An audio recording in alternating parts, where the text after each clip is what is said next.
Hello my dear friends, welcome to cyber valley. My dear friends, আজকে আমরা এই ভিডিওটির মাধ্যমে কথা বলবো আইআইভিএফ এক্সামের কোশ্চেন অ্যান্সার এবং একটি টপিক। এর আগের ভিডিওগুলোতে আমরা আলোচনা করেছিলাম আইআইভিএফ এক্সাম সার্টিফিকেট কিভাবে পাবেন, পরীক্ষা কিভাবে হয়, কত নম্বরের পরীক্ষা হয়, পাস কত, তার জন্য আপনি এই ভিডিওটি দেখে নিতে পারেন। ঠিক আছে, এই ভিডিওটি দেখলে আপনার আইআইভিএফ বিসি এক্সামের ফুল ডিটেলস ক্লিয়ার হয়ে যাবে। ভিডিও ডিসক্রিপশানেও এই ভিডিওটির লিঙ্ক পেয়ে যাবেন।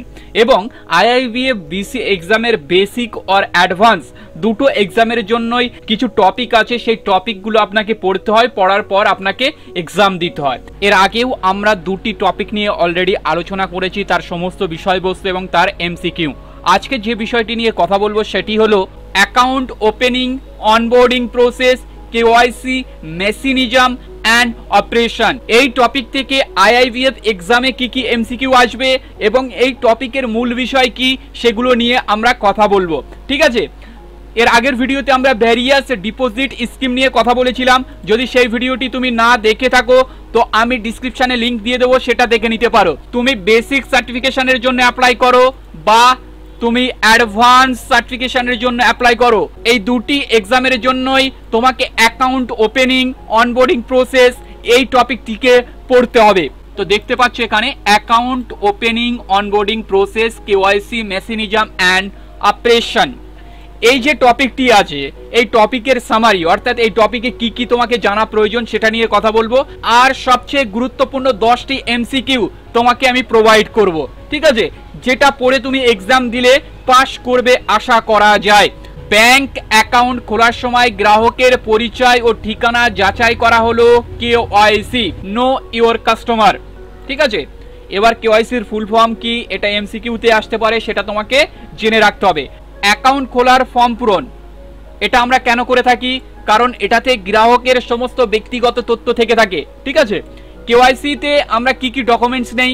কেওয়াইসিতে আমরা একটা পরিচয় প্রমাণপত্র নেই, ঠিকানার প্রমাণপত্র নিয়ে থাকি। তো ঠিকানার প্রমাণপত্র নেওয়ার জন্য আমরা কি কি নিই? বিদ্যুৎ বিল, ভাড়ার চুক্তিপত্র, আধার বা পাসপোর্ট। ঠিক আছে, অনবোর্ডিং প্রক্রিয়া, অর্থাৎ অ্যাকাউন্ট ওপেনিং খোলার সময় কি কি প্রক্রিয়া আমরা প্রয়োগ করে থাকি? তথ্য যাচাই করি, তারপর তার ছবি, প্রয়োজনীয় বায়োমেট্রিক তার কাছ থেকে নেওয়া হয়।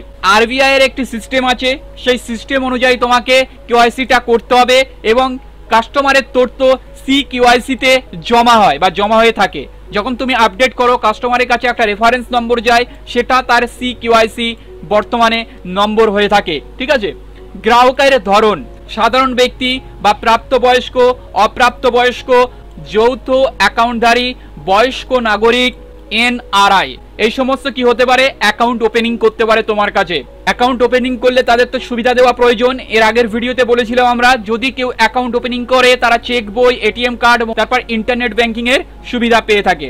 তাহলে আমরা দেখলাম এই অ্যাকাউন্ট ওপেনিং অনবোর্ডিং প্রসেসে কি আছে। মূল যেটা হলো অ্যাকাউন্ট ওপেনিং করতে আমাদের কি ডকুমেন্টস লাগে, অনবোর্ডিং কিভাবে হয়, কি কি ডকুমেন্টস দিয়ে আমরা প্রসেস করি, কেওয়াইসি কি, এগুলো আমাদের এই টপিকে জানতে হবে। চলো এবার আমরা এই টপিকের মূল 10টি প্রশ্ন জেনে নিই। দেখতে পাচ্ছ ইংলিশ প্লাস বাংলা সহ আছে। কেন? কারণ পরীক্ষাতেও তোমাদের বাংলা ইংরাজি দুটোই থাকবে। আমি তোমাদেরকে সাজেস্ট করব তোমরা ইংরাজি প্লাস বাংলা দুটোই পড়বে, তোমার পরীক্ষায় প্রশ্ন বুঝতে সুবিধা হবে। একটু আগেই আমরা বলছিলাম কেওয়াইসির পূর্ণরূপ কি, নো ইওর কাস্টমার, এটা অর্থাৎ বি নম্বরটা উত্তর, তাই এখানে বিতে টিক করা আছে। নিচের কোনটি পরিচয় ও ঠিকানা উভয়ের প্রমাণ হিসাবে গ্রহণযোগ্য? নিচে দেখতে পাচ্ছ কিছু ডকুমেন্টসের নাম আছে, এখানে পরিচয় আর ঠিকানার জন্য আধার কার্ডকে বেছে নেওয়া হয়েছে, তো এটাতে আমরা টিক করতে পারি। পরবর্তীতে দেখতে পাচ্ছ নিচের কোনটি পরিচয়ের প্রমাণ হিসাবে বৈধ নয়? ইলেকট্রিক বিল তার পরিচয়ের জন্য বৈধ নয়। ইলেকট্রিক বিল কি জন্য বৈধ? তার অ্যাড্রেসের প্রমাণের জন্য বৈধ। অর্থাৎ যদি এখানে পরিচয়ের বদলে অ্যাড্রেস থাকতো, অর্থাৎ ঠিকানার প্রমাণপত্র হিসাবে, তাহলে ইলেকট্রিক বিল বৈধ। অনবোর্ডিং প্রক্রিয়ায় কি করা হয়? কাস্টমারের ফটো নেওয়া হয়, ডকুমেন্ট নেওয়া হয়, সিগনেচার নেওয়া হয়। সিকিউআইসির পূর্ণ রূপ কি? Central know your customer. উত্তর বি এখানে দেখতে পাচ্ছ। ভারতের কেওয়াইসি প্রক্রিয়া কে নিয়ন্ত্রণ করে? Reserve bank of India, RBI. ঠিক আছে, পরবর্তী, একজন অপ্রাপ্তবয়স্ক কোন ধরনের অ্যাকাউন্ট খুলতে পারে? মাইনর সেভিংস অ্যাকাউন্ট খুলতে পারে। অর্থাৎ 18 বছরের নিচে যাদের বয়স তারা কি ধরনের অ্যাকাউন্ট খুলবে? মাইনর অ্যাকাউন্ট খুলবে।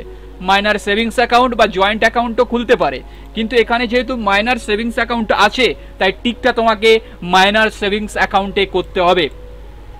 পরবর্তীতে নিচের কোনটি কেওয়াইসি সংক্রান্ত কার্যক্রম? Collecting proof of identity and address. KYC করতে আমরা কি নেই? ঠিকানা প্রুফ নেই এবং আমরা কি নেই? তার আইডেন্টিটি প্রুফ নেই। কেওয়াইসির বিধি অনুযায়ী গ্রাহকদের কিভাবে শ্রেণীবদ্ধ করা হয়? তো দেখতে পাচ্ছ রিস্ক বেস, লো, মিডিয়াম, হাই, অর্থাৎ 3 ধরনের কাস্টমার থাকে কেওয়াইসিতে। লো থাকে, মিডিয়াম থাকে, হাই থাকে। অ্যাকাউন্ট খোলার সময় কোনটি বাধ্যতামূলক? অ্যাকাউন্ট খোলার সময় কোন জিনিসটি বাধ্যতামূলক? অর্থাৎ অ্যাকাউন্ট খুলতে গেলে কাস্টমারের কোনটি বাধ্যতামূলক? Passport size photo. এখানে আমরা 10টি প্রশ্ন নিয়ে আলোচনা করলাম এবং কথা বললাম অ্যাকাউন্ট ওপেনিং প্রসেসের সম্পূর্ণ টপিকটি নিয়ে। এই টপিকের এই 10টি প্রশ্ন তুমি যদি ভালোভাবে পড়ে নাও তাহলে অবশ্যই তুমি আইআইভিএফ এক্সাম ক্লিয়ার করতে পারবে। যদি তুমি এই পিডিএফটিকে ডাউনলোড করতে চাও তো ভিডিও ডিসক্রিপশনে তুমি লিংক পেয়ে যাবে, ডাউনলোড করতে পারো। আর যারা সম্পূর্ণ আইআইভিএফ এক্সামের ফুল পিডিএফ চায়, অর্থাৎ আমাদের রেডি করা 100টি এমসিকিউ প্রশ্ন যেটি পড়ে তুমি পাস করতে পারো 100%, তাহলে তুমি যদি সেই পিডিএফটি নিতে চাও তো ভিডিও ডিসক্রিপশনে লিংক আছে, ক্লিক করো, ডাউনলোড করো এবং পড়তে থাকো। অবশ্যই তুমি পাস করবে আইআইভিএফ ভিসি এক্সামে। যদি তুমি আইআইভিএফ এক্সাম নিয়ে আরো বেশি কিছু জানতে চাও, যদি তুমি আইআইভিএফ এক্সামের পরবর্তী টপিক নিয়ে ভিডিও চাও, সাইবার ভ্যালি ইউটিউব চ্যানেলকে সাবস্ক্রাইব করো, কারণ পরবর্তী দিনে অ্যাকাউন্টিং, ফাইন্যান্স অ্যান্ড অপারেশন এই টপিক নিয়ে আমরা ভিডিও নিয়ে চলে আসবো। দেখা হচ্ছে পরবর্তী ভিডিওতে।